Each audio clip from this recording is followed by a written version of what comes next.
Welcome to the Healing for Male Survivors podcast. This is a podcast for male survivors of sexual abuse and assault, whether as a child or as an adult.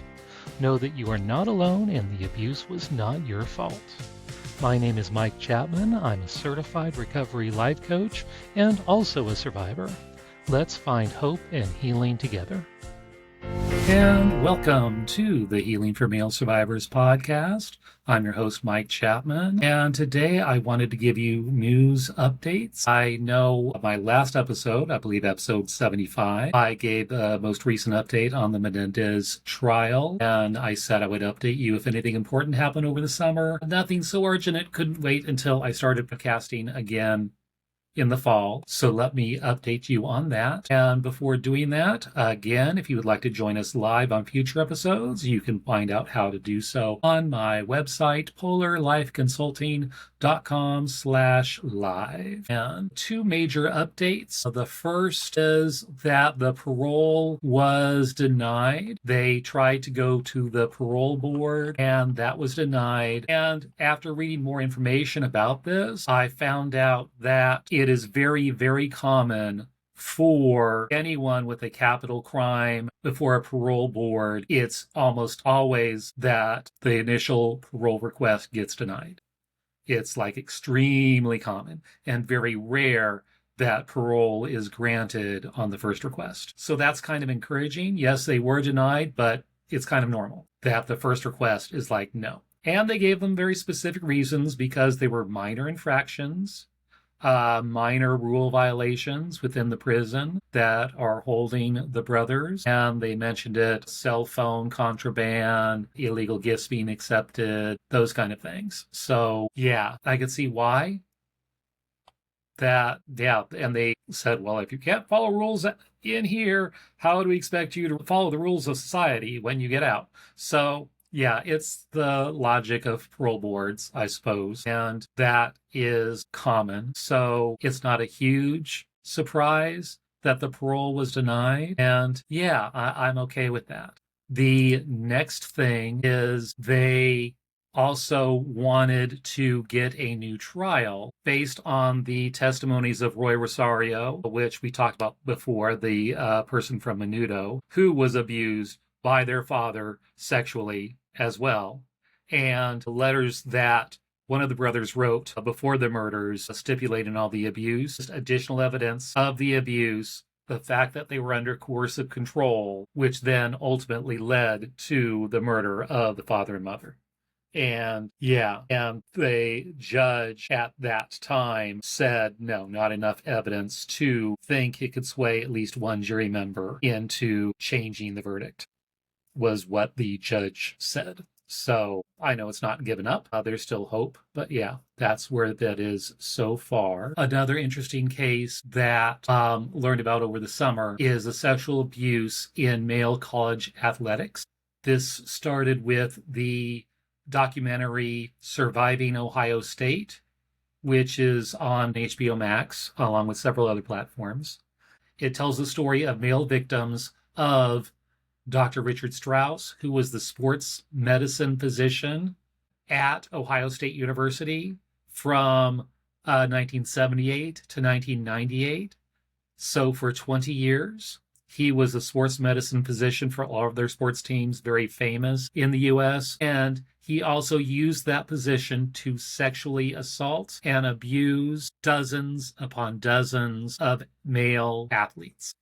And the whole documentary talks about everything, all the abuses, all the men who've come forward, both athletes and non-athletes, because eventually he became a male clinic physician. So any sick student, not necessarily athletes, could go to him for help. And he used that position to also sexually assault other students. And these are all adults. They're college students. So they're above 18, but still, it's not childhood sexual abuse, which is kind of the main crux of my podcast. But this is male sexual assault still. And it's just horrifying. And I know I was also part of my story. I was sexually assaulted in college by someone in power. For me, it was a minister. But yeah, I mean, it's horrible and definitely scarring for sure.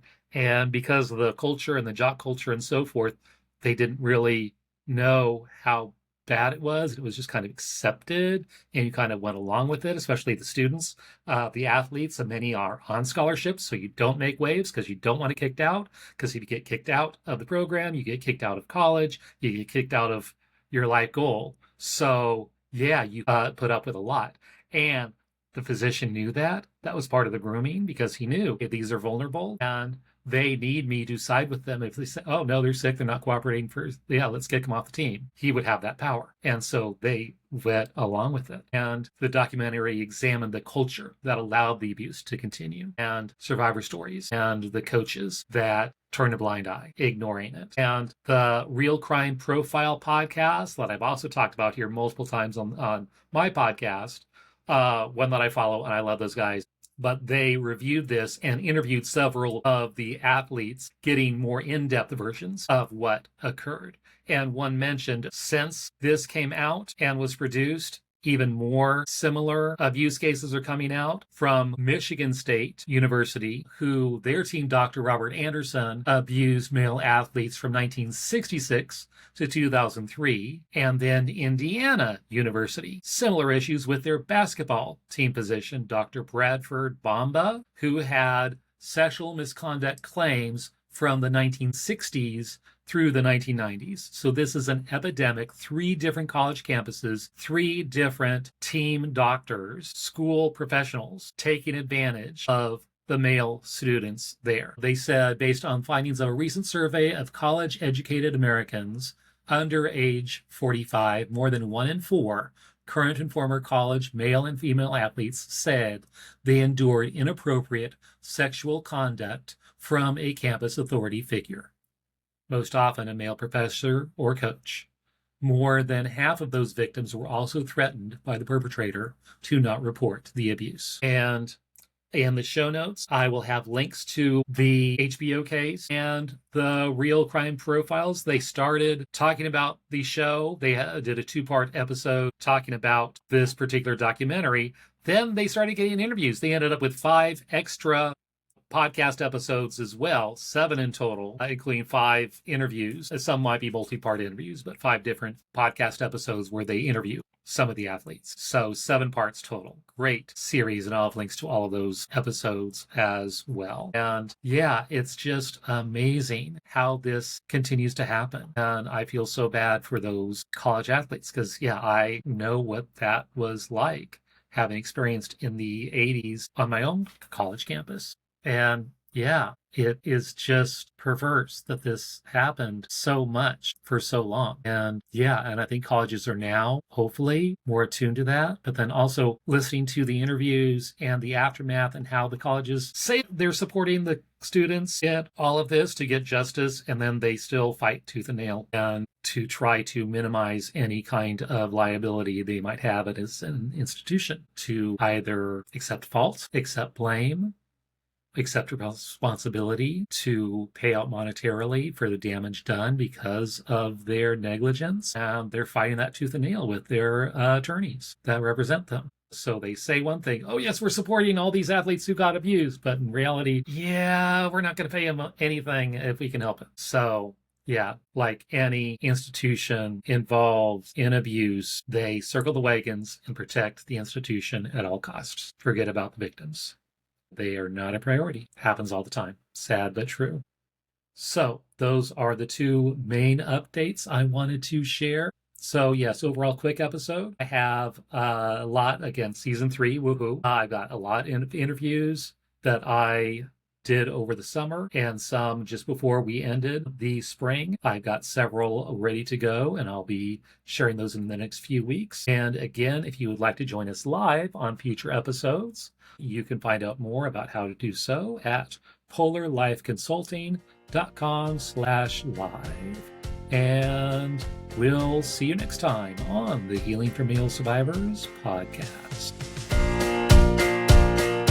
If you would like to learn more about my coaching with Polar Life Consulting, where I provide one-on-one coaching and group coaching, both with a focus on healing for male survivors, reach out to me at polarlifeconsulting.com. That is polar spelled Polar. I would love to hear from you. I want to hear your story. If you would like your story featured on this podcast, contact me via my website. If you like this podcast, please rate and review because that's how other people can find me, and I really want to spread this message of healing and hope to others. And remember, you are not alone. Healing is possible, and the abuse was not your fault. Let me repeat that. The abuse was not your fault. See you next time on the Healing for Male Survivors podcast.